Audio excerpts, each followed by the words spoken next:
സംസാരിക്കുന്നത്. ഇന്ന് ഇവിടെ മാരാരുടെ മഹാഭാരത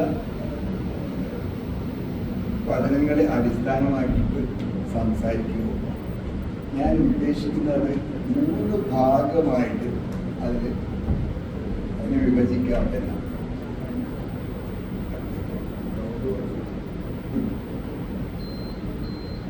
ശരി, എൻ്റെ ഈ ഭാഷണത്തിന് 3 ഭാഗങ്ങളുണ്ട്. ആദ്യത്തെ ഭാഗം കുട്ടികൃഷ്ണമാരാരുടെ കാലത്തിന് മുമ്പ് എങ്ങനെയാണ് മഹാഭാരതം വായിക്കപ്പെടുകയും പുനർവചിക്കപ്പെടുകയും ചെയ്തിരുന്നത് എന്നാണ് ആദ്യത്തെ ഭാഗം. രണ്ടാമത്തെ ഭാഗം മാരാരത് എങ്ങനെ ചെയ്തു, അത് ഞാൻ ഇവിടെ വിസ്തരിക്കുന്നില്ല. വളരെ ചെറിയ കാര്യക്കാർ, അത് എല്ലാവർക്കും അറിയുന്നതാണ്. ഭാരത പര്യടനം എന്ന അദ്ദേഹത്തിൻ്റെ കൃതി തന്നെ നമ്മുടെ മുമ്പിലുണ്ട്. മൂന്നാമത്തെ ഭാഗം ഈ മാരാരുടെ ഭാരത പര്യടനത്തിന് ശേഷം എന്തെല്ലാം ഉൾക്കാഴ്ചകളാണ് മഹാഭാരതത്തെ പറ്റി ലോകത്തുള്ള പണ്ഡിതന്മാരിൽ നിന്ന് ഉണ്ടായിട്ടുള്ളത്. അതോടുകൂടിയാണ് ഇപ്പൊ ഈ പറഞ്ഞ സോഫ്റ്റ്വെയർ എന്നുള്ള ആശയമൊക്കെ എനിക്ക് വരുന്നത്. അപ്പൊ അങ്ങനെ 3 ഭാഗങ്ങളായിട്ടാണ് എൻ്റെ ഈ സംസാരത്തിന് ഞാൻ തന്നെ തിരിച്ചിട്ടുള്ളത്. അപ്പൊ ആദ്യകാലത്തെ പറ്റി പറയുകയാണെങ്കിൽ പമീല എന്ന് പറയുന്ന ഒരു ജർമ്മൻകാരി സ്വാതന്ത്ര്യ സമര കാലത്ത് എങ്ങനെയാണ് മഹാഭാരതം വായിക്കപ്പെട്ടത് എന്നതിനെ പറ്റി എപ്പിക് നേഷൻ എന്നൊരു ബുക്ക് എഴുതി.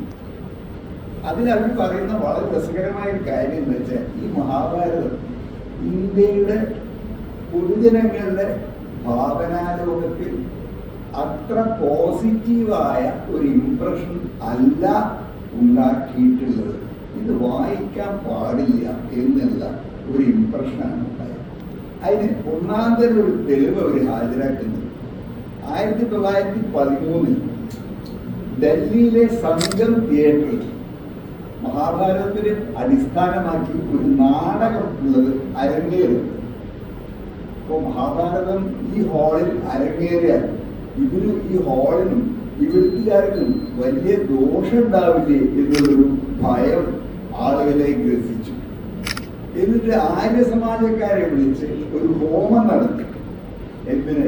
ഇതുണ്ടാക്കുന്ന ദോഷഫലങ്ങളൊന്നും ഈ ഹാളിനെയും ഇതിലെ നടീതന്മാരെയും ഇവിടെ വന്ന ഇരിക്കുന്ന സദസ്യരെയും ഒന്നും ബാധിക്കരുതേ എന്ന് ദേവന്മാരോട് പ്രാർത്ഥിച്ചുകൊണ്ട് അവർക്കായിട്ട് നൽകിയ ഹോമമായി. അങ്ങനെ ഇത് അത്രയൊന്നും സ്വീകാര്യമല്ല എന്നുള്ള മട്ടിൽ ഒരു ബോധം കുറെ കാലമായിട്ടുണ്ട്. അതിനു വേണ്ടിയിട്ടാണ് ഈ ദോഷഫലങ്ങളിൽ നിന്നെല്ലാം മഹാഭാരതത്തിനെ മുക്തമാക്കാനാണ് മഹാഭാഗവതം എന്നൊരു പുസ്തകം ഉണ്ടായത്. അത് എന്നാണ് ഉണ്ടായതെന്ന് ചോദിച്ചു കഴിഞ്ഞാൽ, മഹാഭാരതം ഉണ്ടായത് ഒരു 1000 കൊല്ലമോ 500 കൊല്ലമോ. ഇത് 1919 ക്രിസ്തുവിന് മുമ്പ് 500 കൊല്ലം മുമ്പ് തുടങ്ങി ക്രിസ്തുവിന് ശേഷം 500 കൊല്ലം കഴിഞ്ഞ് ഉള്ള ഒരു 1000 കൊല്ലത്തിനുള്ളിലാണ് ഇത് രൂപപ്പെട്ടു വന്നത് എന്ന് ചരിത്രകാരന്മാർ ഏതാണ്ട് സമ്മതിച്ച ഒരു ഘട്ടത്തിലാണ്. ക്രിസ്തുവിന് ശേഷമുള്ള 5-ാം നൂറ്റാണ്ട് കാലത്ത് ഈ രൂപത്തിൽ ഈ പുസ്തകം പൂർണ്ണമായി കഴിഞ്ഞു എന്നാണ് ഗവേഷകരൊക്കെ പറയുന്നത്.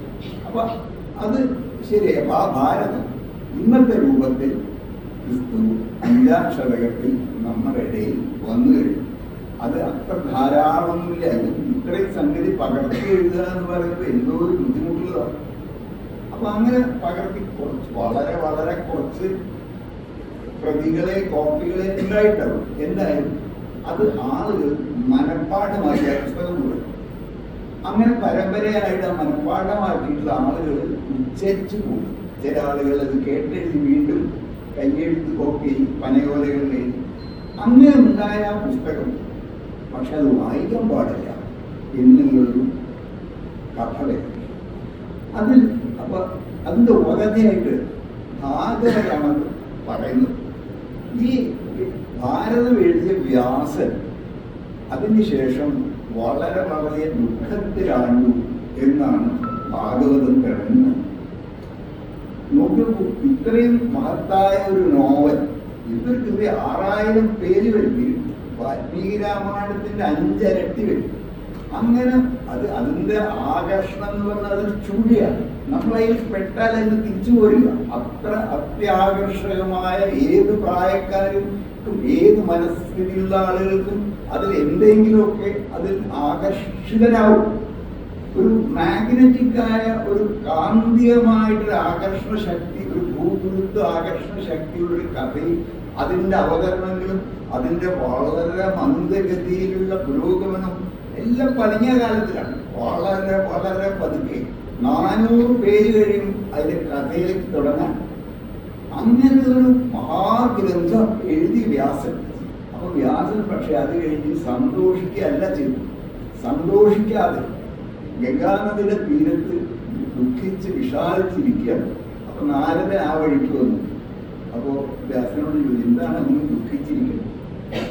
അപ്പോ നാരദനോട് വ്യാസൻ പറഞ്ഞു, എന്താണെന്ന് അറിയില്ല, ഞാൻ സർവാർത്ഥ പുഷ്കരമായ ഈ മഹാഭാരതം എഴുതി. അതിൽ ധർമ്മത്തെക്കുറിച്ചും അർത്ഥത്തെക്കുറിച്ചും കാമത്തെക്കുറിച്ചും എല്ലാം ഞാൻ വളരെ വിശദമായിട്ട് എഴുതി. പക്ഷെ എന്നിട്ടും എനിക്ക് ഒരു സന്തോഷം കിട്ടുന്നില്ലല്ലോ, ഒരു ദുഃഖം കിട്ടുന്നില്ലല്ലോ. ആ ദുഃഖം മാത്രമേ കിട്ടുന്നുള്ളൂ, എനിക്ക് തൃപ്തി വരുന്നില്ലല്ലോ. നമുക്ക് ഒരു മഹത്തായ കൃതി എഴുതിയ കർത്താവിന് ആ കൃതി എഴുതിയതിനു ശേഷം വലിയ ദുഃഖമാണ് അനുഭവപ്പെടുന്നത്. അപ്പൊ നാരദൻ പറഞ്ഞു, അതിന് കാരണമുണ്ട്. നിങ്ങൾ ധർമ്മത്തിനെ പറ്റി എഴുതി, ശരി. നിങ്ങൾ അർത്ഥത്തെ പറ്റി എഴുതി, ശരി, ഓക്കെ. പക്ഷേ നിങ്ങൾ വേണ്ട ഒരു കാര്യം എഴുതിയില്ല. നിങ്ങൾ എന്താ എഴുതാത്തത്? കൃഷ്ണന്റെ കഥ അതിൽ പരാമർശിക്കുകയല്ലാതെ വിശദമായിട്ട് വർണ്ണിച്ചില്ല.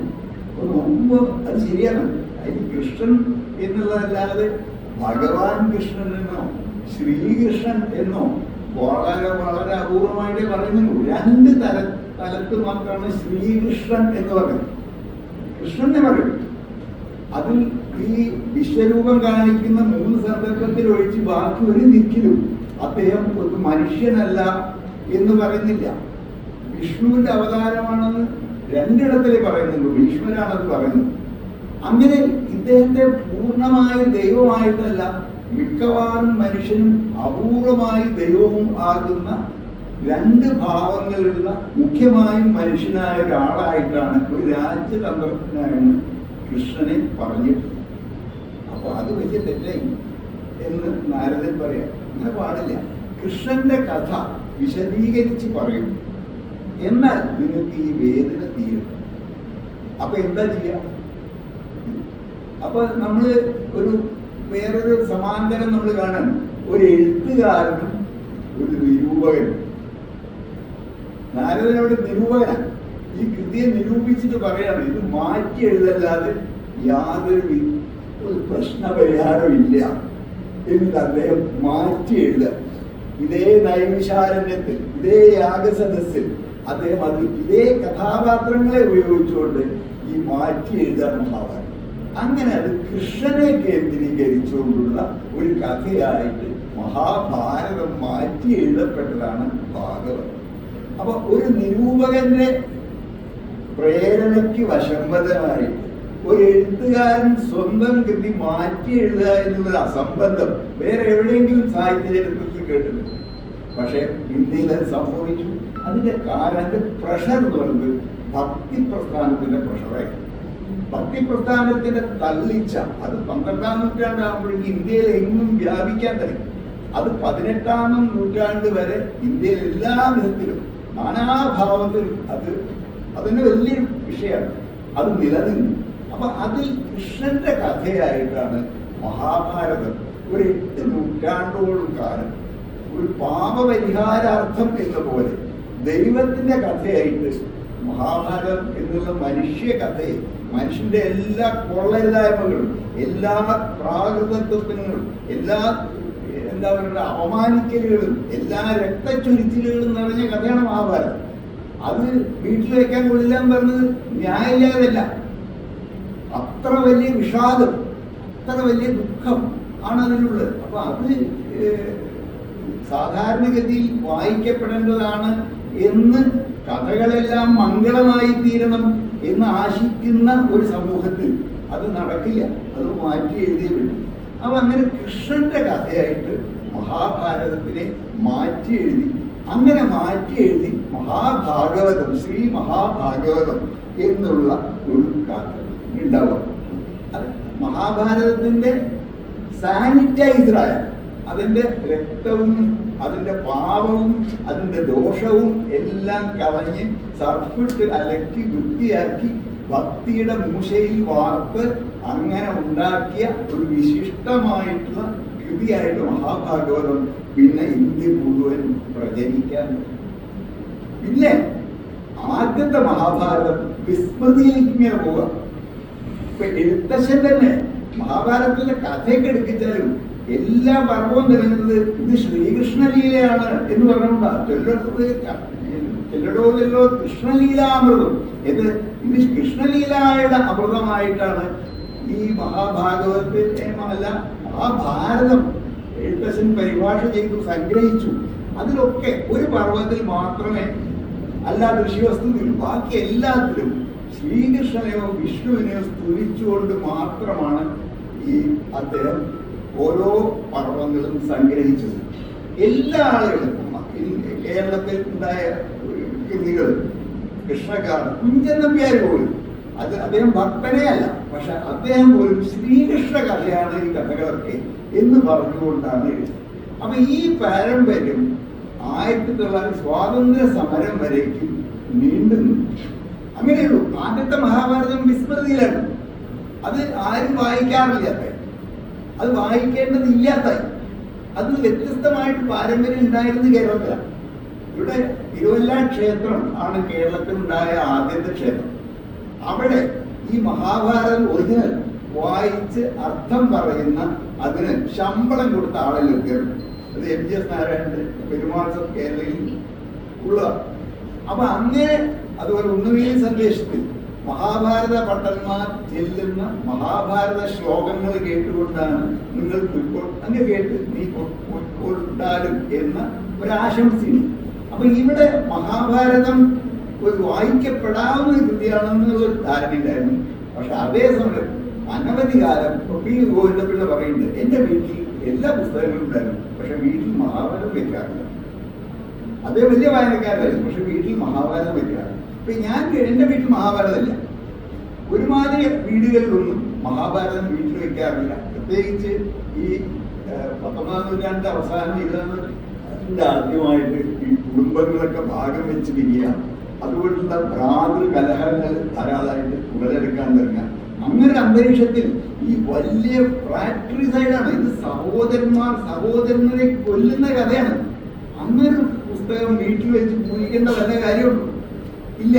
അപ്പൊ അത് മനസ്സിൽ നിന്ന് അതിനെ ഒരു ഓർഗനൈസ് ഫോർഗറ്റിംഗ് എന്ന് നമ്മൾ പറയും, ആസൂത്രിതമായ ഒരു മറവിയിലേക്ക് മഹാഭാരതം ഇങ്ങനെ ഇല്ലാതെ അതിലേക്ക് വീണുപോയി. ഇതാണ് ഈ സ്വാതന്ത്ര്യ സമരത്തിന് മുമ്പുള്ള മഹാഭാരത രചനയുടെ ഏറ്റവും പുറംവരകൾ കൊണ്ട് വരച്ചിടാവുന്ന ചിത്രം. ഇതിനൊക്കെ സൂക്ഷ്മാംശങ്ങളുടെ വ്യത്യാസം.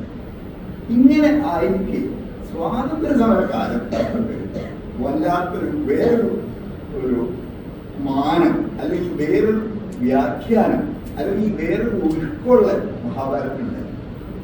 അതെങ്ങനെയാന്ന് വെച്ച് കഴിഞ്ഞാൽ അത് ഈ വെൽ ഡോക്യുമെന്റഡ് ആണ്.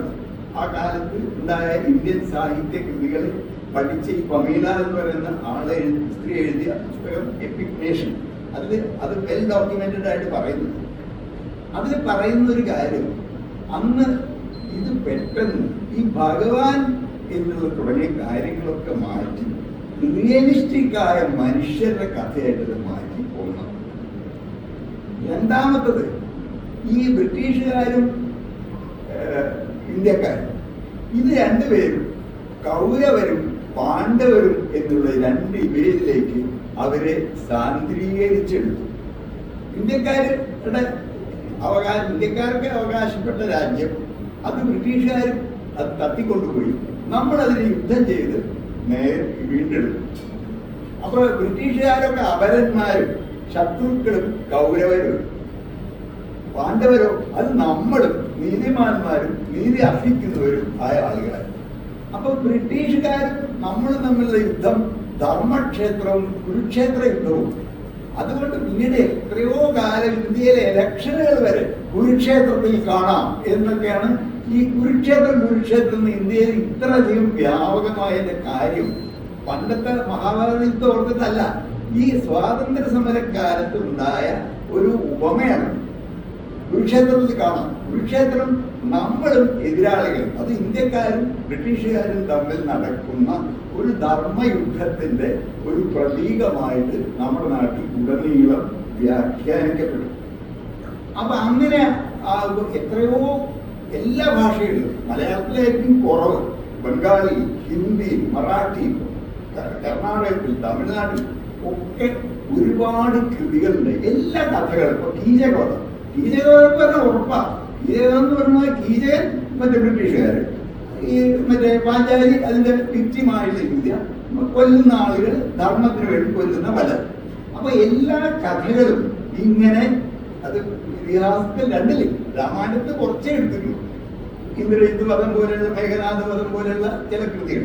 ബാക്കി മിക്ക ഇതിഹാസത്തിന്റെ പുനരാഖ്യാനങ്ങളും ഈ സ്വാതന്ത്ര്യ സമര പശ്ചാത്തലത്തിലേക്കുള്ള പുനരാഖ്യാനങ്ങളായിട്ട് മാറി. ഇതാണ് സ്വാതന്ത്ര്യ സമര കാലത്ത് ഉണ്ടായ വലിയൊരു വ്യത്യാസം.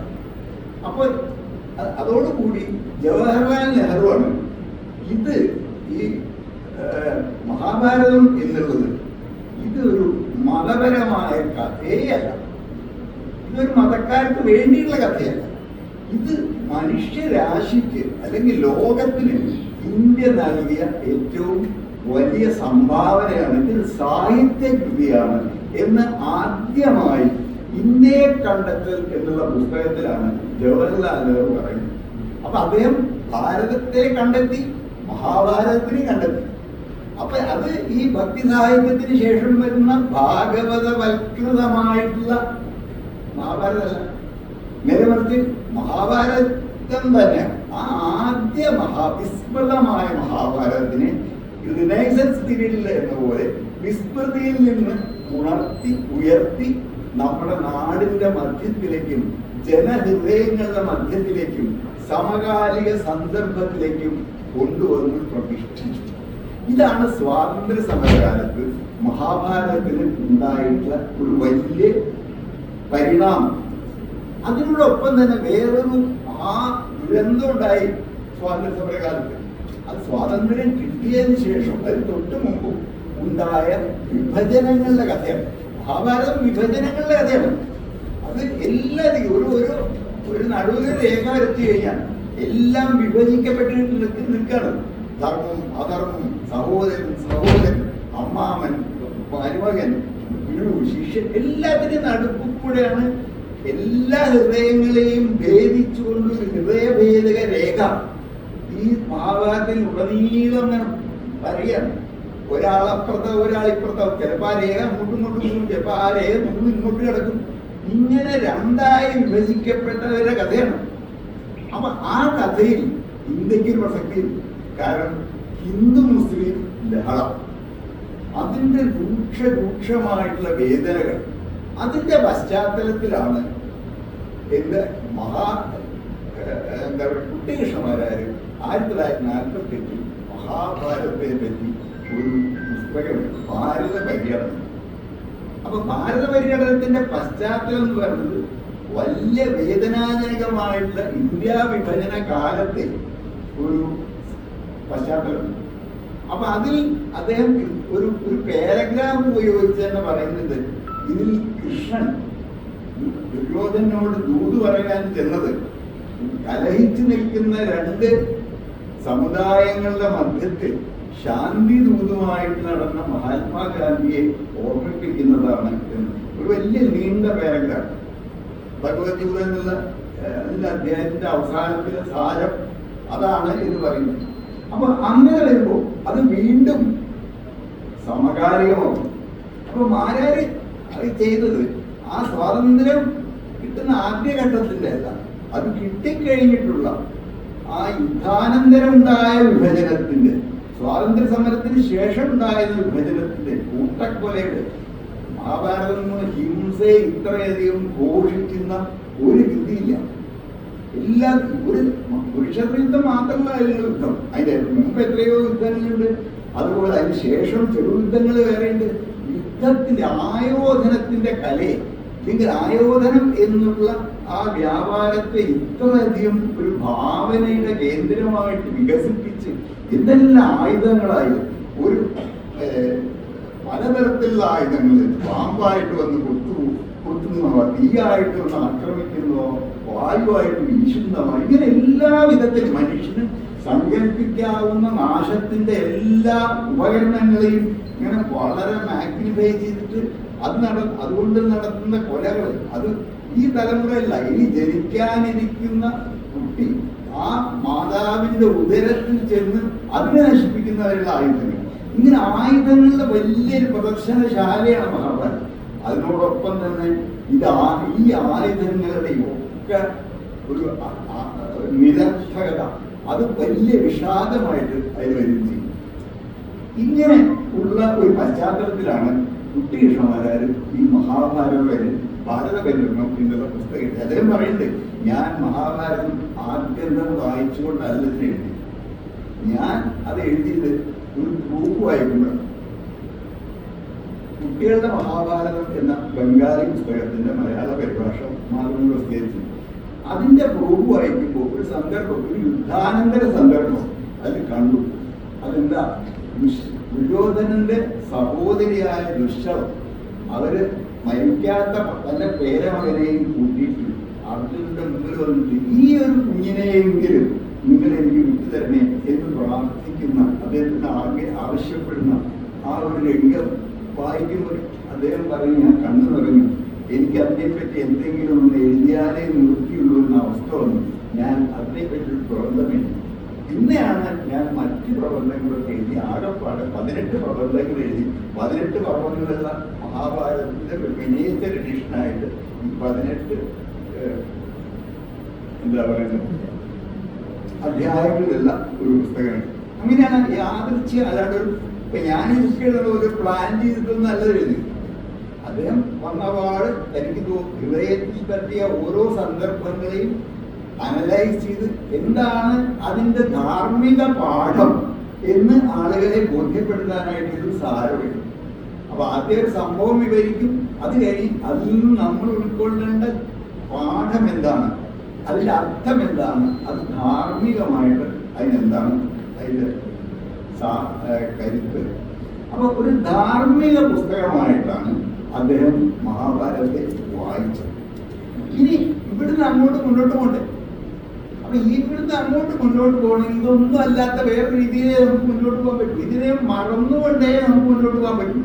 കാരണം ഇത് വായിച്ചു കഴിഞ്ഞാൽ ഈ മഹാഭാരതത്തിൽ എന്ന പോലെ ഭാരത പര്യടനത്തിൽ ആള് വീഴുന്നുള്ള കാര്യം ഉറപ്പാണ്. മഹാഭാരതം എത്ര കൊണ്ട് നമുക്ക് ഒഴിവാക്കാൻ പറ്റാത്ത ഒരു കാര്യമാണോ അത്ര പോലെ ഒഴിവാക്കാൻ പറ്റാത്ത കാര്യമാണ് ഭാരത പര്യടനം. അതുകൊണ്ട് ഞാൻ 15 കൊല്ലം ഭാരത പര്യടനത്തിൽ എന്താണെന്ന് ആലോചിച്ച് മറന്ന് ഓർഗനൈസ് ഫോർഗറ്റിംഗ് ഞാൻ ശീലിച്ചു. മറക്കുക, അതെന്താണെന്ന് നമ്മൾ ആലോചിക്കണം. മാത്രമല്ല ഇതുവരെ ഇപ്പൊ വന്നുകൊണ്ടിരിക്കുന്ന ഒരു മഹാഭാരത പുസ്തകം നിങ്ങൾ വായിക്കേണ്ട തീരുമാനിക്കുക, അതൊക്കെ മറക്കുക. എന്നിട്ട് ഫ്രഷായിട്ട് നിങ്ങൾ മഹാഭാരതം ടെക്സ്റ്റ് വായിക്കും. അപ്പൊ ഈ ടെക്സ്റ്റ് കുഞ്ഞുകുട്ടുന്നവരാണ്.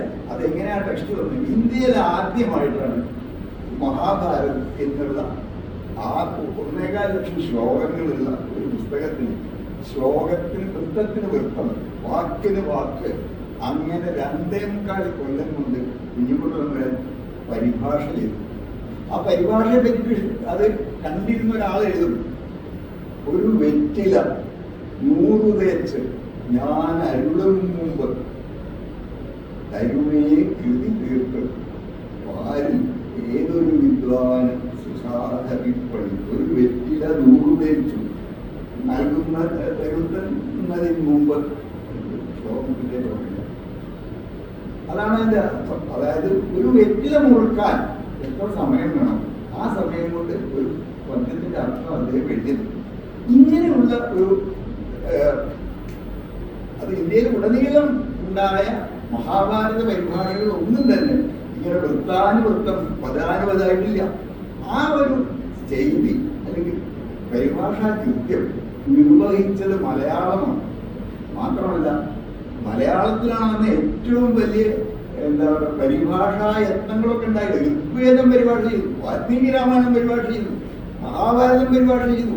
ഇങ്ങനെ വലിയ ക്ലാസിക്കുകളൊക്കെ നമ്മുടെ ഭാഷയ്ക്ക് അഭിഗമ്യമാക്കി.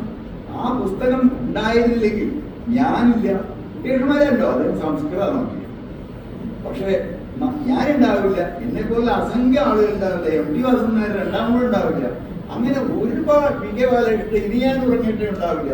ഇതെല്ലാം ഈ പുസ്തകം പദാനുപദമായി മൂലത്തിൽ എന്താണോ അത് അതേപോലെ മലയാളത്തിൽ ലഭ്യമായതുകൊണ്ടാണ്. അതുകൊണ്ട് ഈ നമ്മുടെ ആദ്യത്തെ പ്രണാമം ചെന്ന് ചേരേണ്ടത് മഹാകവി കുഞ്ഞിക്കുട്ടൻ തമ്പുരാനാണ് എനിക്ക് വളരെ സന്തോഷത്തോടും അഭിമാനത്തോടും കൃതജ്ഞതയോടും കൂടി പറയുന്നു. അത് ഞാൻ എന്താ പറയണ്ടത് എതിർച്ചയാണ് അതിൽ ചെന്നപ്പെട്ടത്. കണ്ണൂർ ആയിരിക്കുമ്പോൾ മാതൃഭൂമിയിലായിരിക്കുമ്പോൾ ഉച്ച സമയം ഫ്രീയാണ്. ഞാൻ ആ കണ്ണൂർ ലൈബ്രറിയിൽ പോയിരിക്കും. അപ്പോൾ അവിടുന്ന് നോക്കാൻ തുടങ്ങി. പിന്നെ അത് നോക്കാൻ പറ്റില്ല. പിന്നെ കോട്ടയത്ത് ഭാഷാഭൂഷണിലായിരിക്കുമ്പോൾ എൻ്റെ സഹപ്രവർത്തകനായിട്ടുള്ള KM വേണുഗോപാൽ, ഇത് നിരൂപകനാണ്, അദ്ദേഹത്തിൻ്റെ വീട്ടിൽ പോയപ്പോൾ ഇതായിരിക്കും 6 വോള്യം 800 പേജ് വീതമുള്ള 6 വോള്യം. അത് ഞാൻ അദ്ദേഹത്തോട് വായ്പ ചോദിച്ചു വീട്ടിൽ കൊണ്ടിരുന്നു വായിച്ചു. ഒരു 3-4 കൊല്ലം എടുത്തു വായിക്കാൻ. അപ്പോൾ 6000 പേജുണ്ട്, പെട്ടെന്ന് അങ്ങനെ വായിച്ചു പോകാൻ പറ്റില്ല. അങ്ങനെ വായിച്ച് 6000 പേജ് ഞാൻ നിർമ്മിച്ചു.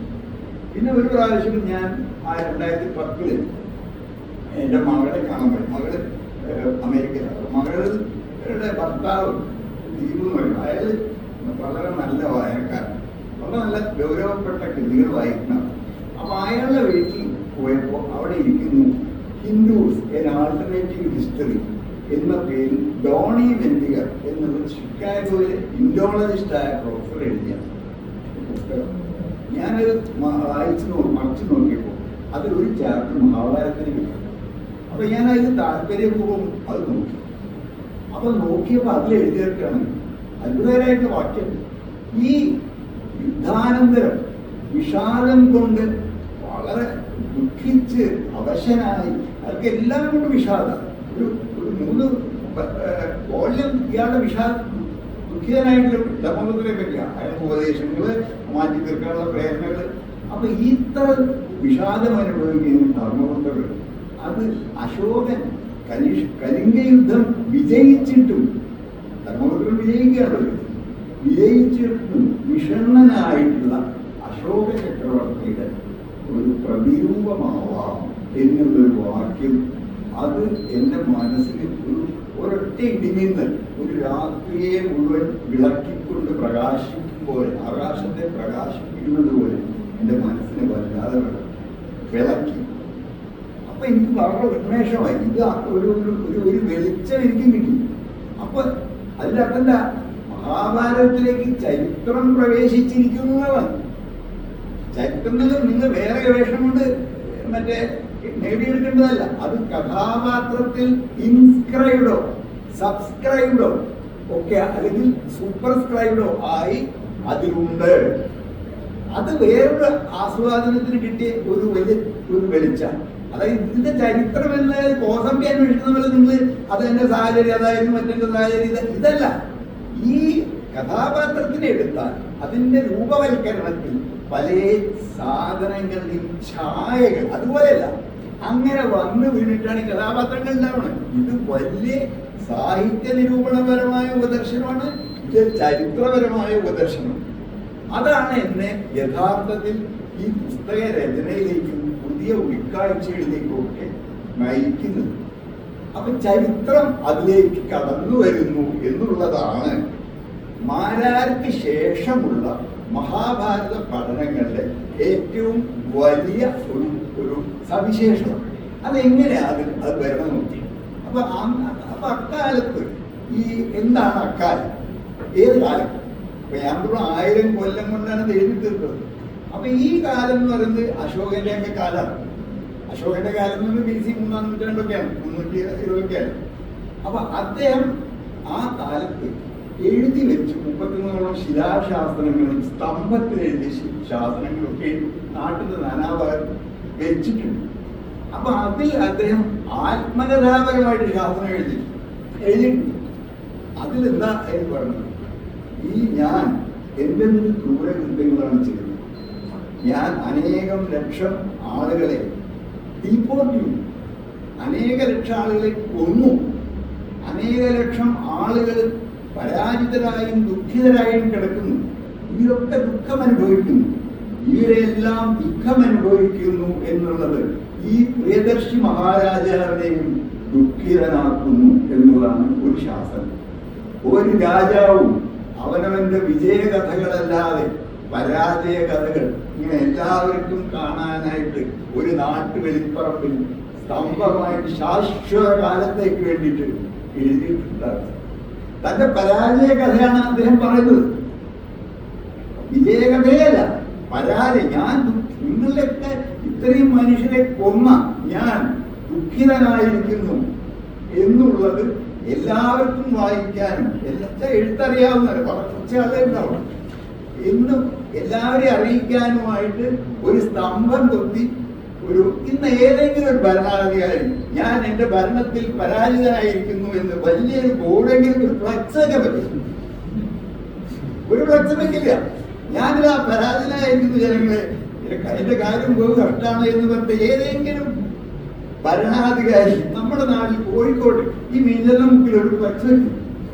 എല്ലാവരും അവനൊരു റോഡ് കെട്ടി, അവനൊരു മറ്റത് കെട്ടി, അവൻ പഞ്ചായത്തിൽ ഈ സ്കൂളിൽ ഇത്ര ഗ്രേഡ് കിട്ടി, A+ കിട്ടി എന്നുള്ള മോഡലേ വെക്കുന്നു, എന്ന ഫ്ലക്സിലെ വെക്കുന്നു. പക്ഷേ അശോക മഹാരാജാവ് ചക്രവർത്തി അതല്ല ചെയ്തു. അദ്ദേഹം തന്റെ വേദന, ദുഃഖം, പരാജയം ഇതെല്ലാം സകലർക്കും കാണുമാറ് ഒരു വലിയ ശിലാശാസനമായിട്ട് എന്നെന്നും നിലനിൽക്കാനായിട്ട് അവിടെ എഴുതിയിരിക്കുക. അത് ഒരു വലിയ കഥയാണ്. അപ്പൊ അശോകന്റെ കഥ എങ്ങനെയാണ് എന്ന് ഞാൻ അത് പിന്നെ ചരിത്ര പുസ്തകങ്ങൾ നോക്കാം. മൗര്യൻ എംപയർ എന്നുള്ള പുസ്തകമുണ്ട്, അങ്ങനെ പല പുസ്തകങ്ങളുണ്ട്. അപ്പൊ അതിൽ നോക്കിയപ്പോ പിന്നെ ഐതിഹ്യ കഥകളുണ്ട്. അപ്പൊ അതിൽ നോക്കിയപ്പോ അശോകൻ ഈ ധർമ്മപുത്രനായിട്ട് വലിയ സാമ്യങ്ങൾ. അദ്ദേഹത്തിനും 99 സഹോദരന്മാരായിട്ടുണ്ടായിരുന്നു. 99 അതിശയൊക്കെ ആവാം. 6 എന്ന് വേറൊരു പുസ്തകത്തിൽ പറയുന്നുണ്ട്. ചിലപ്പോൾ 6 സഹോദരന്മാരായിരിക്കാം. അങ്ങനെ ആ സഹോദരന്മാരെ മുഴുവൻ കൊന്നൊടുക്കിയ ആളാണ് പൂർവാശ്രമത്തിലെ അശോകൻ. അങ്ങനെയാണ് അദ്ദേഹം സുഷിമ എന്നൊരു അങ്ങനെ കുറെ കഥകളുണ്ട്. അപ്പൊ അങ്ങനെ രക്തം ചൊരിഞ്ഞാണ് അദ്ദേഹം രാജപദവിയിലെത്തിയപ്പോഴും രക്തം ചൊരിയാണ് ചെയ്തത്. അപ്പൊ അതിൻ്റെയൊക്കെ പശ്ചാത്താപം അദ്ദേഹത്തെ ബുദ്ധമതത്തിലേക്ക് കൊണ്ടുചെന്നു. ആ ഒരു പരിണാമം ബുദ്ധമതം എന്നൊരു സംഗതി മഹാഭാരതത്തിലേക്ക് പ്രവേശിക്കുക. അതുവരെ അങ്ങനത്തെ റീഡിങ്ങയില്ല. ഞാൻ ഓർപ്പിച്ച് പറഞ്ഞു, ഞാൻ എഴുതുന്നതിന് മുമ്പ് ഒരാൾ മഹാഭാരതത്തിൽ ബുദ്ധമതത്തിന്റെ ഒരു ക്യാരക്ടറോ ഒരു എലിമെന്റോ ഉണ്ട് എന്ന് പറഞ്ഞിട്ട് ഞാൻ വായിച്ചില്ല, ഞാൻ വായിക്കാതെ എന്റെ പരിമിതിയായിരിക്കും. പക്ഷെ അങ്ങനെ ഞാൻ പ്രത്യക്ഷമായിട്ട് കണ്ടിട്ടില്ല. അപ്പൊ ഈ ബുദ്ധമതം ഇതിലേക്ക് കടന്നു വരുന്നു എന്നാവുമ്പോൾ പിന്നെ നമ്മളത് അന്വേഷിക്കണം. ഇതിൽ ബുദ്ധമത ആദർശങ്ങളെ ഈ ധർമ്മപുത്രർ പ്രശംസിക്കുന്നുണ്ടോ നോക്കുമ്പോ ബുദ്ധമത ആദർശങ്ങളെയാണ് അദ്ദേഹം പ്രശംസിക്കുന്നത്. കൃഷ്ണ എല്ലാം കൃഷ്ണ കൊണ്ട് ആണ് നശിക്കുന്നത്, കൃഷ്ണ കൊണ്ട് ഇന്ന ഭാഗങ്ങൾ തരുന്നു എന്നിങ്ങനെ എത്രയോ തവണ ബുദ്ധമത ആശ്ലേഷിയായ ധർമ്മപുത്രരെ നമ്മൾ കാണുന്നു. ഇങ്ങനെയാണ് ചരിത്രത്തിൽ നിന്നുള്ള ഉൾക്കാഴ്ചകൾ ഇതിൻ്റെ ഉള്ളിലുണ്ട് എന്ന് പറയുന്നത്. അപ്പൊ ഇത് അങ്ങനെ വന്നു. അപ്പൊ നമ്മൾ അടുത്ത ഘട്ടത്തിലേക്ക് പോവാണ്. ഈ ബുദ്ധമതത്തിന്റെ ഈ ആശ്ലേഷം ഉണ്ടെങ്കിൽ ബുദ്ധമതം ഈ ഹിന്ദുമതം അല്ലെങ്കിൽ ബ്രാഹ്മണ മതം, വൈദിക മതം, നാസ്തികൻ എന്നാണ് പറയാം. നാസ്തികൻ എന്ന് പറഞ്ഞാൽ വേദത്തിന്റെ അസ്തിത്വത്തെ നിഷേധിക്കുന്നവർക്കാണ്, വേദപ്രാമാണ്യം അംഗീകരിക്കാത്തവർ. അത് ബുദ്ധിസ്റ്റുകളാണ്. ബുദ്ധിസ്റ്റുകള് അതുപോലെ ആജീവകന്മാര്, ജൈനന്മാര്, ഇവരെല്ലാമാണ് നാസ്തികർ എന്ന് പറയുന്നത്. അല്ലാതെ ഇന്ന് നമ്മൾ പറയുന്ന പോലെ ഈശ്വര വിശ്വാസികളല്ലാത്തവർ എന്നല്ല നാസ്തികർ എന്നുള്ളതിന് അർത്ഥം. മനുസ്മൃതിയിൽ പറയും നാസ്തികോ വേദനിന്ദക. അപ്പൊ ഇത്തരം നാസ്തികന്മാരും വേദനിന്ദകരുമായ ആളുകൾ, അപ്പൊ അങ്ങനത്തെ ആളുകൾ എന്തേ പറഞ്ഞു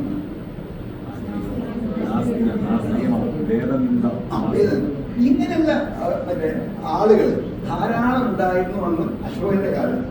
മാത്രമല്ല അശോകൻ അവരുടെയൊക്കെ സദസ്സ് വിളിച്ചു കൂട്ടി ഒരു ഭാഗത്ത് ബ്രാഹ്മണരും ഒരു ഭാഗത്ത് ഈ ബൗദ്ധരും ഇരുത്തിയിട്ടുള്ള സംവാദങ്ങളുണ്ടായിരുന്നു. അപ്പൊ ഏതാണ് സത്യമെന്ന് അദ്ദേഹത്തിന് അറിയണത്. അങ്ങനെ അറിഞ്ഞ് അദ്ദേഹത്തിന് ബുദ്ധമതത്തിനോടാണ് ആനുകൂല്യം തോന്നിയത്.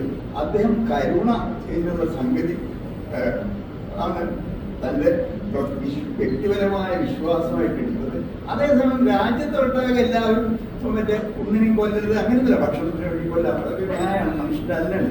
ഇങ്ങനെ തരത്തിലുള്ള ലിബറലായ ഒരു രാജമതമായിട്ട് ഈ എന്താ പറയുക ബുദ്ധമതത്തിനെ അദ്ദേഹം സ്വീകരിച്ചു.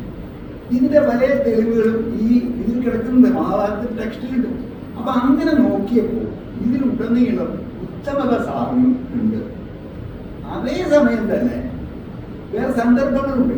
ഈ മറ്റേ ഉദാഹരണത്തിന് അർജുനൻ അയാൾ കൊലയിൽ വിഷാദിക്കുക. അയാള് എന്താണ് ചെയ്യണത്? ഈ കുരുക്ഷേത്ര മധ്യത്തിൽ നിന്നുകൊണ്ട് ഇത്രയും ആളുകളെ കൊല്ലണ്ടേ? കൊല്ലാൻ ശേഷിയില്ല, കൊല്ലാം. പക്ഷേ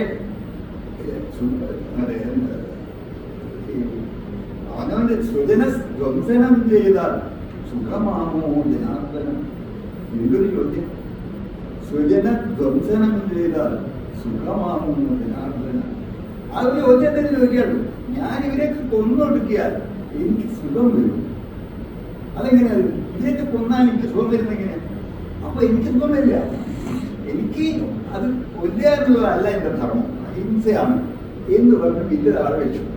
ഈ അഹിംസയാണ് എന്ന് പറഞ്ഞ് ബില്ല് താഴെ വെക്കുക എന്ന് പറയുമ്പോൾ ഉണ്ടാവുന്ന അർജുനന്റെ ആ അഹിംസാ വിരോധം എന്നുള്ള അനുഭൂതി, അത് ചാതുർണ്ണത്തിന്റെ അടിയറക്കാൻ പോകുന്ന അനുഭൂതി പോലും.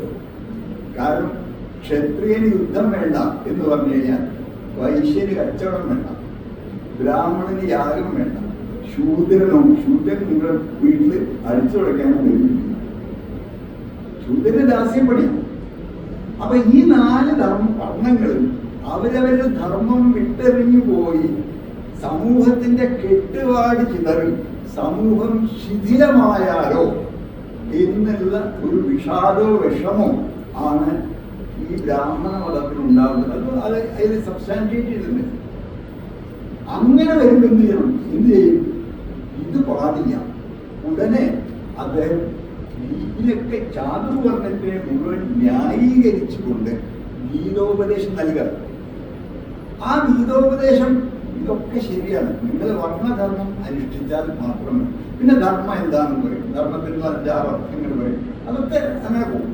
അങ്ങനെ വർണ്ണധർമ്മമാണ് ശരി, ചാതുർവർണ്ണമാണ് ശരി എന്ന് സ്ഥാപിക്കാനുള്ള ഒരു ടെക്സ്റ്റായിട്ട് ആ ഭഗവത്ഗീതയുടെ സന്ദർഭം മാറി. ചാതുർവർണ്ണം എന്ന് പറഞ്ഞാൽ എന്താ? അസമത്വമാണല്ലോ, സമത്വമില്ല. ബ്രാഹ്മണൻ മീതെ ഏറ്റവും താഴെ ശൂദ്രൻ. സമത്വമില്ലാത്ത ഒരു മതേതരത്തിന്റെ ഹിന്ദുവാണ്. തിയറിറ്റിക്കലി അതിന് സമത്വമില്ല. മറ്റു മതങ്ങൾക്ക് ബുദ്ധമതത്തിലായാലും ശരി, ക്രിസ്തു മതത്തിലായാലും ശരി, ഇസ്ലാം മതത്തിലായാലും ശരി, തിയറിറ്റിക്കലി സമത്വമുണ്ട്. പക്ഷെ ഹിന്ദു മതത്തിൽ തിയറിറ്റിക്കലി സമത്വമില്ല. അപ്പൊ ആ തിയറിറ്റിക്കലായ സമത്വം അരുത്. ഓരോ ആളുകൾക്കും ഓരോ കർമ്മമാണ് വിധിച്ചിട്ടുള്ളത്. ഈ സിദ്ധാന്തത്തെ ദൃഢീകരിക്കാൻ വേണ്ടിയാണ് ഭഗവത്ഗീത എഴുതിയിട്ടുള്ളത്. അപ്പൊ അങ്ങനെ ദൃഢീകരിക്കപ്പെട്ട വിശ്വാസത്തോടു കൂടി അർജുനൻ ഉയർത്തെഴുന്നേറ്റ് വർണ്ണധർമ്മമായ യുദ്ധം ചെയ്തു. കരിഷ്യേ വചനം തവ, ഞാൻ നിന്റെ വാക്കുകൾ ഇത് പ്രാവർത്തികമാക്കുന്നു എന്ന പറച്ചിലോടുകൂടി യുദ്ധം ചെയ്തു. ഇങ്ങനെ ഓരോ സന്ദർഭത്തിലും ഈ ചാതുർവർണ്ണമാണ് ശരി എന്ന് പറയുന്നു. അവസാനം യുദ്ധത്തെ കഴിഞ്ഞ് ധർമ്മപുത്രൻ രാജാവാകാൻ പോകുന്ന ഒരു വലിയ ഘോഷയാത്രയും എല്ലാവരും പാണ്ഡവന്മാരും കുന്തിയും ദ്രൗപതിയൊക്കെ വലിയ ഘോഷയാത്രയായിട്ട് ഹസ്തിനാപുരത്തിലേക്ക് പ്രവേശിക്കുക. ശത്രുക്കളില്ല അവിടെ ദുര്യോധനൻ വെച്ച രാജ്യമാണ്. അത് അവസാനം അവിടേക്ക് ഘോഷമായിട്ട് പോകുമ്പോൾ ഒരു ചർവാക രാക്ഷസൻ എന്നാണ് അന്നത്തെ ഒരു കൂട്ടം ആളെ പറയാം, ചീത്ത കൂട്ടില്ല.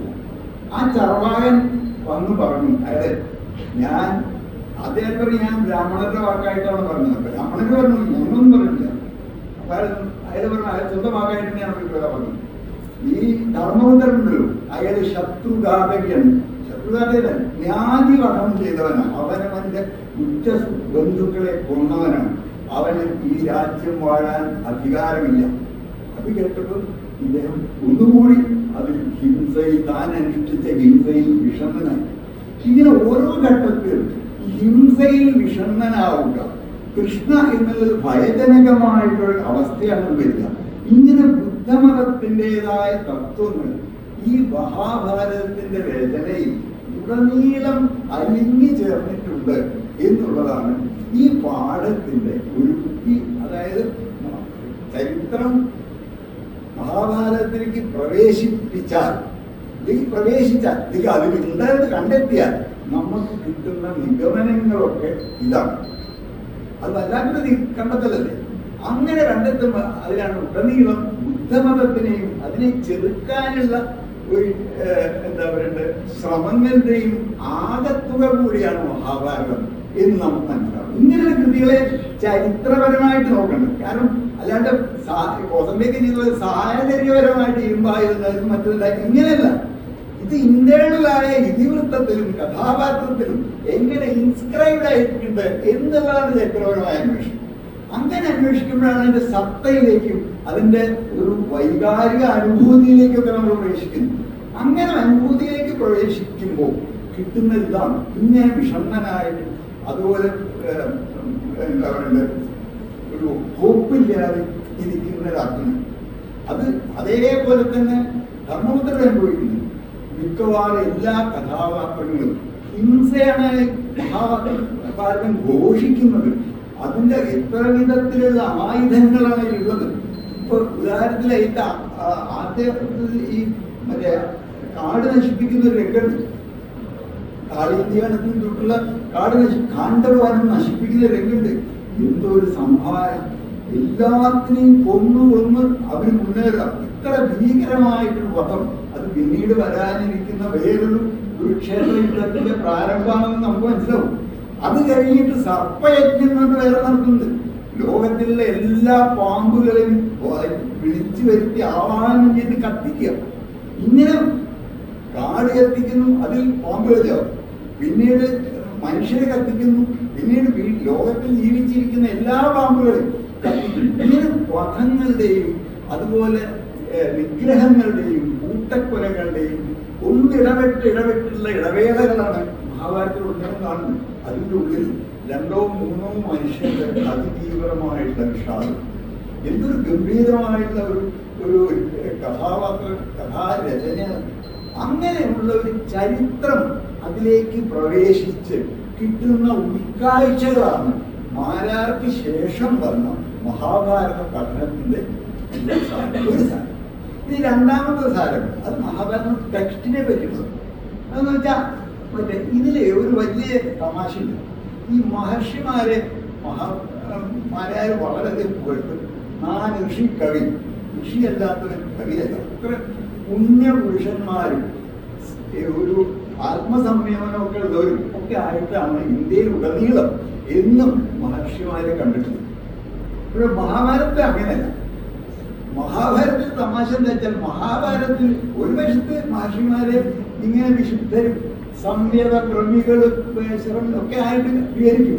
പക്ഷെ അതേ സമയം തന്നെ അവര് വളരെയധികം കാമികളും ക്രോധികളും ഒക്കെയാണെന്ന് പറയും. ഇപ്പൊ ഉദാഹരണത്തിന് മറ്റേ അതില് ഏത് മഹർഷിയുടെ കാലത്താണ് വ്യാസൻ എങ്ങനെ ഉണ്ടായതെന്ന് വ്യാസൻ തന്നെ പറയട്ടെ. ഞാൻ ഇങ്ങനെയൊക്കെ ഉണ്ടായിരുന്നു.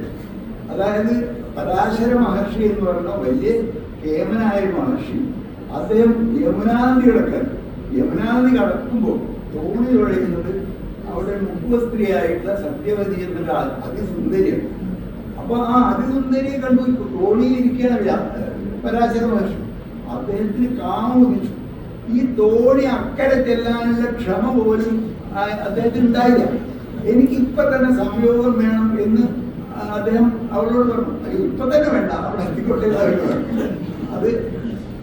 പക്ഷേ അപ്പൊ ഒരു കാര്യം ചെയ്യാം, നമുക്ക് സ്വകാര്യത ഉണ്ടാക്കാം എന്ന് പറഞ്ഞിട്ട് മഞ്ഞ് കൊണ്ടൊരു കർട്ടുണ്ടായി, ഒരു തിരശ്ശീലുണ്ടായി.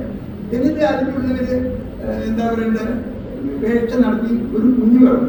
ആ കുഞ്ഞിനെ ആ ഈ വലിയ പുഴയൊക്കെ ആകുമ്പോൾ അതിൻ്റെ ഇടയിൽ തുരുത്തുകളുണ്ടാവും, ആ തുരുത്തിൽ ഉപേക്ഷിച്ചു. അതാണ് ദ്വൈവായനൻ എന്ന് പറയുന്നത്. ദ്വീപിൽ വന്ന് ജനിച്ച കൃഷ്ണൻ എന്ന് പറഞ്ഞ കറുപ്പ്. അപ്പൊ കറുത്ത വിരൂപനായ ഒരു ദ്വീപവാസി എന്നാണ് വ്യാസൻ എന്നതിന്റെ അർത്ഥം. അപ്പൊ ആ കറുത്ത വിരൂപനായ കുട്ടിയാണ് പിന്നീട് ഈ കഥയൊക്കെ കൊണ്ടുപോകുന്നത്. അപ്പൊ ഇത് എന്താ നോക്കണം, ഒരു വശത്ത് മഹർഷിയെ വിശുദ്ധനായിട്ട് സങ്കല്പിക്കുക, അവതരിപ്പിക്കുക.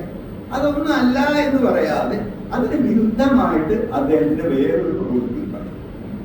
ഒരു പാഠം അനുകൂലമായിട്ട് പാരലായിട്ട് അതിനെതിരായിട്ട് പാടും. ഇങ്ങനെ ഒരു എതിർപാഠം ചേരുക എന്നുള്ളത് ഈ മഹാഭാരതത്തിൽ എല്ലാ കാര്യത്തിനും പ്രധാനം. അത് മഹർഷിമാർ വേറെ ഏത് മഹർഷി എടുത്താലും ശരി അതിൽ എതിർപാഠം പറയും. ഇപ്പൊ വിശ്വാമിത്രൻ മേനകി, വിശ്വാമിത്രൻ എന്ന് പറഞ്ഞാൽ ഇത്ര ഗംഭീരമായി തപസ് ചെയ്ത വേറെ ആളില്ല. എത്രയോ 1000 വർഷം പലതരത്തിൽ തപസ് ചെയ്തു. അദ്ദേഹം മേനക എന്നൊരു സ്ത്രീയിൽ ഭ്രമിച്ചു. അതിലുണ്ടായ ശകുന്തള, ആ ശകുന്തള മകനാണ് ഭരതൻ, ആ ഭരതന്റെ വംശം. അപ്പൊ ഈ മഹർഷിമാര് കൊള്ളാവുന്ന അദ്ഭുത നല്ല ശീലമുള്ള ആളുകളാണെങ്കിൽ കഥ ഉണ്ടാവുന്നത് ഇവരുടെ ഈ തരത്തിലുള്ള അബദ്ധമായിട്ടുള്ള അവരെന്തായി വിശേഷിപ്പിക്കപ്പെടുന്നുവോ അതിന് പ്രതികൂലമായ സ്വഭാവം കൂടി അവർക്കുള്ളതുകൊണ്ടാണ്. അല്ലെങ്കിൽ സാധാരണ മാഷിമാരുണ്ടായിരുന്നു, കുട്ടികളുണ്ടായില്ല, അങ്ങനെയല്ല. അപ്പൊ ഈ മഹാഭാരതം കഥയെ ചലിപ്പിക്കുന്നത്, ആ കഥയെ മുന്നോട്ട് കൊണ്ടുപോകുന്നത്, അതിന്റെ ഡയലക്റ്റിക്സ് ആയിട്ട് പ്രവർത്തിക്കുന്നത് എന്താണ്? ഈ വിപരീതമാണ്.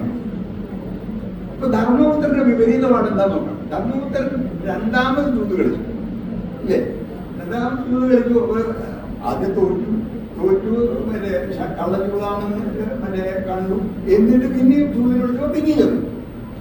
അപ്പൊ അതെന്തിനാണ് ജന്മൻ? അപ്പൊ അയാളൊന്നും വേണ്ടിയില്ല. പിന്നെ വനപർവത്തിൽ അദ്ദേഹം പാഞ്ചാലിയോട് പറയുന്നു, പാഞ്ചാലി ക്ഷുഭിതയായി, എനിക്ക് ഒരു സുഖം മതിയെങ്കിൽ എനിക്ക് 5 ആൾ വേണ്ട, ഒരാൾ മതി. ഞാൻ 5 ഇന്ദ്രിയങ്ങളെ ആത്മാവ് എന്ന പോലെ നിങ്ങളെ 5 പേര് ഞാൻ നോക്കുന്നു, ശുശ്രൂഷിക്കണം. എനിക്ക് നിങ്ങളെല്ലാവരും വേണം. എന്റെ സുഖത്തിന് വേണ്ടി അല്ലത്, എന്റെ സുഖത്തിന് വേണ്ടിയാണെങ്കിൽ എനിക്ക് ഒരൊറ്റ ആൾ മതി. അതൊന്നും ഭീമൻ ആരെങ്കിലും ആൾ മതി. പക്ഷെ എനിക്ക് അങ്ങനെയല്ല, ഞാൻ നിങ്ങളെല്ലാവരെയും ശ്രദ്ധിക്കുന്നു, ശുശ്രൂഷിക്കുന്നു. അപ്പോ ഞാൻ പാഞ്ചാലിയോട് പരുഷമായിട്ട് ആക്ഷേപിച്ചുകൊണ്ട് പറയും. അപ്പോൾ ധർമ്മപുത്രൻ പറഞ്ഞു, ഞാൻ അന്ന് നിങ്ങളോട് അതിന്റെ കാരണം പറയണ്ടായിരുന്നു.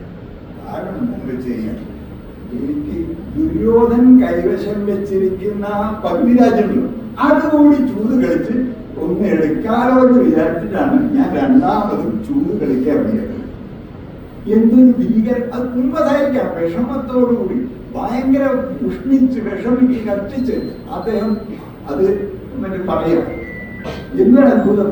അപ്പൊ ധർമാശ്രിതനായ ഒരാള് എന്ന് പറയുന്ന ആ ആളാണ് ഒരു ധർമ്മമില്ലാത്ത മട്ടിൽ അന്യന്റെ മുതൽ കവരണം എന്ന് ആഗ്രഹിച്ച് 2ാം ചൂടിന് ചെല്ലും. അപ്പൊ ഈ ധർമ്മിഷ്ഠനായ ധർമ്മപുത്രരെ എങ്ങനെ ഒപ്പിക്കും? അപ്പൊ ഇത് രണ്ടുപേരും പാഠം എതിർപ്പാണ്. അപ്പൊ ഒന്നില്ല എന്ന് പറയുന്നില്ല, അത് ധർമ്മിഷ്ഠന. പക്ഷെ ഇതും ചെയ്യുന്നതല്ല, അത് ധർമ്മിഷ്ഠന. അപ്പൊ ഒരു പാഠവും മറ്റേ പാഠത്തിനെ ഇല്ലാതാക്കാതെ രണ്ടും ഏകകാലത്ത് നിലനിൽക്കുക, ഇത് ഇന്ത്യൻ സാഹിത്യത്തിൽ അല്ലാതെ വേറെ എവിടെയും കാണും.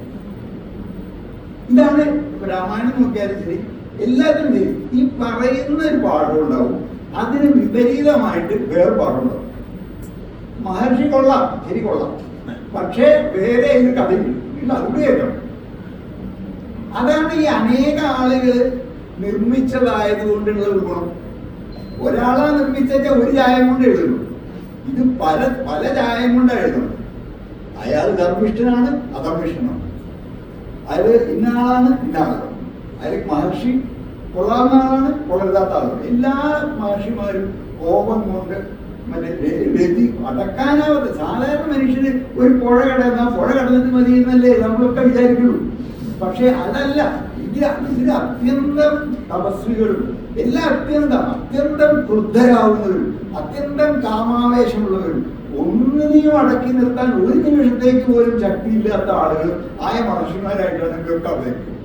എന്തും ഈ വൈദ്യുത്യം, എന്തും വിരുദ്ധ, സ്വയം വിരുദ്ധ. അപ്പൊ മാത്രമല്ല, ഇവര് സൽസ്വഭാവികൾ മാത്രമായിരുന്നെങ്കിൽ ഈ കഥ പോവില്ല. എങ്ങനെ പോവാ? വിശ്വാമിത്രന്റെ മേഖലയിൽ ഇങ്ങനൊരു സന്ദർഭത്തിൽ ഒരു മകൻ ഉണ്ടായതുകൊണ്ടല്ലേ ഭരതവംശം എന്നൊരു വംശം ഉണ്ടായി. അപ്പൊ കുരുവംശം, അതും കുരുവംശം വ്യാസന്റെ സന്തതികളാണ്, ഭരതന്റെ സന്തതികളല്ല. പാണ്ഡവത്തിലുള്ള ആളുടെ സന്തതികളല്ല, വേറെ ആളുകളുടെ സന്തതികളാണ് പാണ്ഡവന്മാര്. അപ്പൊ ഇല്ലാത്ത പാണ്ഡവന്മാരും ഇല്ലാത്ത കൗരവന്മാരും ഇല്ലാത്ത ഭരതന്മാരും കൂടി ചേർന്ന് ഉണ്ടാക്കുന്നതാണ് മഹാഭാരതം. അതിന്റെ വൈദ്യം ഇല്ലാത്ത എന്താണ് കൗരവന്മാർ, കുരുവംശമില്ല. ഇല്ലാത്ത പാണ്ഡവന്മാരില്ല. ഇല്ലാത്ത ഭരതന്മാർ, ഭരതനുള്ള വംശശൃംഖലില്ല. ഇതെല്ലാം ഇല്ലാത്ത, പക്ഷെ ഇതില്ലേ. ഇതൊക്കെ ഉണ്ടായിട്ടാണ് മഹാഭാരതം ഉണ്ടാവും. അപ്പൊ ഇങ്ങനെയുള്ള എന്തോ ഒരു വിചിത്രമായിട്ടുള്ള കോൺട്രഡിക്ഷനുകളായി കിടക്കണം. ഇങ്ങനെ ഓരോന്നിലും ഒരു പാഠമുണ്ട്, അതിന്റെ എതിർ പാഠമുണ്ട്. മഹർഷി ഒരു പാഠമുണ്ട്, അതിന്റെ എതിരായ പാഠമുണ്ട്. ധർമ്മപുത്രൻ ഒരു പാഠമുണ്ട്, അതിന്റെ എതിരായ പാഠം. അങ്ങനെ പല പാഠങ്ങളും ഒരേ സമയം ഒന്നിനെ നിഷേധിക്കാതെ മറ്റതും സഹവർത്തിച്ചുകൊണ്ട് ഈ കഥയെ മുന്നോട്ട് നീക്കുക.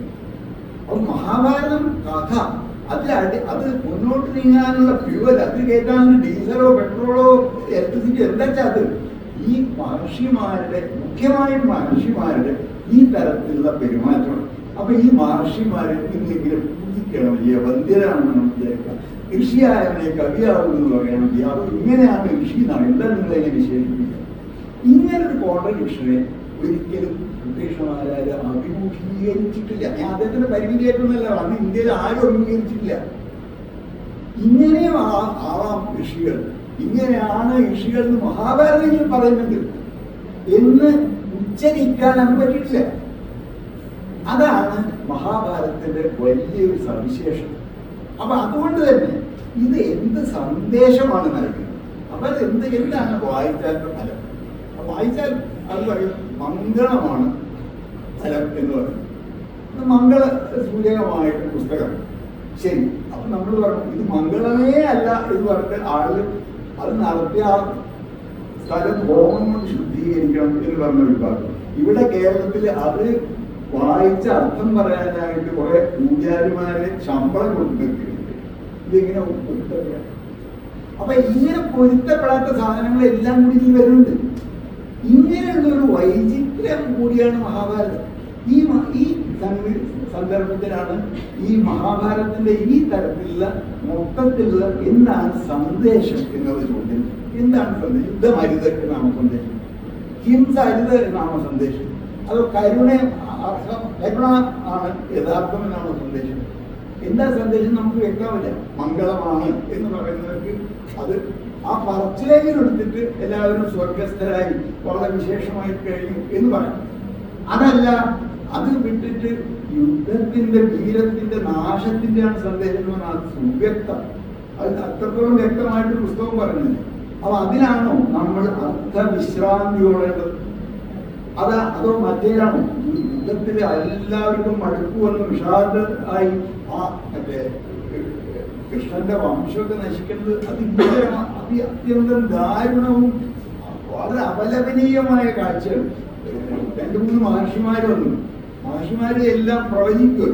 അപ്പൊ ഇതെന്ന് കളിയാക്കാം എന്ന് വിചാരിച്ചിട്ട് മറ്റേ അതിന്റെ സാമ്പൻ എന്ന് പറഞ്ഞ ആള് മറ്റേ ഗർഭിണിയുടെ വേഷം കെട്ടിട്ട് പിന്നെ മഹർഷിമാരെ മുൻപിൽ ഈ സ്ത്രീ എപ്പോഴാണ് എന്താ പ്രസവിക്കണം?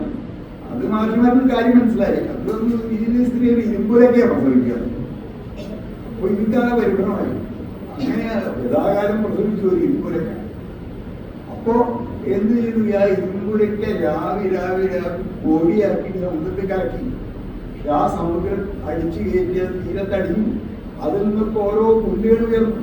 ആ പുല്ലുകളെല്ലാം ഒരു നിസ്സാരമായ കാര്യത്തിനെ പറ്റിയുള്ള തർക്കം. ഈ പണ്ട് 36 കൊല്ലം മുമ്പ് കുരുക്ഷേത്രത്തിൽ സാത്യകി മറ്റേ തകര പുരുഷവാദിനെ കൊന്നു തെറ്റല്ലേ എന്ന് ഒരു കാര്യമില്ലാത്ത ചോദ്യത്തിന് വേണ്ടിയിട്ട്, ഒരു നിസ്സാരമായ കാര്യത്തിന് വേണ്ടി, മറ്റൊക്കെ കാര്യത്തിന് വേണ്ടിയില്ല. ഭൂമിയുടെ അവകാശം അങ്ങനെയൊക്കെയുള്ള വലിയ ഗൗരവപ്പെട്ട കാര്യത്തിന് വേണ്ടിയില്ല. ഇത് കണ്ണു പിടിച്ചിട്ട് വർത്താനം പറയില്ല. അങ്ങനെ മദ്യപിച്ച സദസ്സിലാണ് ഈ വർത്തമാനം ഉണ്ടാവും. അങ്ങനെ അപ്പൊ ഇയാള് ഇങ്ങനെ പറഞ്ഞപ്പോ മറ്റേ ആളുകൾ പറഞ്ഞു അതല്ല, അത് ചെയ്ത് തെറ്റന്നെയാണ്. അപ്പൊ കൃഷ്ണൻ എടുത്ത് ആയുധം വീശി. അങ്ങനെ പിന്നെ ആയുധങ്ങൾ കഴിയും പുല്ലിറങ്ങി വന്നു നശിക്കുക. ആലോചിച്ചു, പുല്ലിറങ്ങിക്കൊണ്ട് ഒരു വംശം നശിക്കുക എന്ന് പറയുന്നത് എവിടെയെങ്കിലും കേട്ടുകൾ ബന്ധുക്കളുടെ വംശം. അപ്പൊ മഹാഭാരത യുദ്ധം ഇതിൽ എന്തൊക്കെ നടന്നു അത് കുരുവംശത്തിലാണ് നടന്നത്. അതിന്റെ പാരലൽ വംശമാണ്, പ്രതിബിംബ വംശമാണ് യദുവംശം. യയാതിക്ക് ശർമ്മിച്ചയിലുണ്ടായത് കുരു, ദേവയാനിയുണ്ടായത് യദു. അങ്ങനെ 2 വംശമായിട്ട് വളരെ ദൂരത്തു നിന്ന് ഉദ്ഭവിച്ച് 2 വഴിയായി വന്ന 2 വംശനദികളിൽ പെട്ടവരാണ് ഈ കുരുക്കളും മറ്റേ അതുപോലെ യദുക്കളും. ഇവിടെ എന്ത് സംഭവിച്ചോ അവിടെയും അത് സംഭവിക്കും. ഇവിടെ സംഭവിച്ചതിന്റെ പ്രതിബിംബമാണ് മറ്റേത്. അപ്പൊ ഇവിടെ നാശം സംഭവിച്ചു, അവിടെയും നാശം സംഭവിച്ചു. അത് തമ്മിലടിച്ച് നശിച്ച് അർജുനൻ ഒന്നും എല്ലാവരും കൃഷ്ണനും മരിച്ചു, ബലരാമനും മരിച്ചു, എല്ലാ ആളുകളും മരിച്ചു. അത് കഴിഞ്ഞിട്ട് അർജുനൻ ആ സ്ത്രീകളെ കൂട്ടി രക്ഷപ്പെടുത്താൻ കൊണ്ടുപോയി. പക്ഷെ അയാൾക്ക് മഹാബാഹുവായിട്ടുള്ള വില്ലാളിയായിട്ടുള്ള അർജുനൻ ആ സ്ത്രീകളെ രക്ഷിക്കാനും ഈ കാട്ടാളന്മാരെ അമ്പെയ്യാനും ഒന്നും സാധിച്ചില്ല. അയാൾ നിസ്തേജനായി, നിരസ്ത്രനായി, നിന്ദാർഹനായിട്ട് അങ്ങനെ അവസാനിക്കും. അപ്പൊ നോക്കൂ, ഒരാളുടെ ഈ മഹത്വം മാത്രമല്ല പറഞ്ഞു, അതിന്റെ അപരഭാഗമായിട്ട് അയാൾ ഏറ്റവും പരാജയ മുഹൂർത്തത്തിലാണ് കഥ അവസാനിക്കുന്നത്.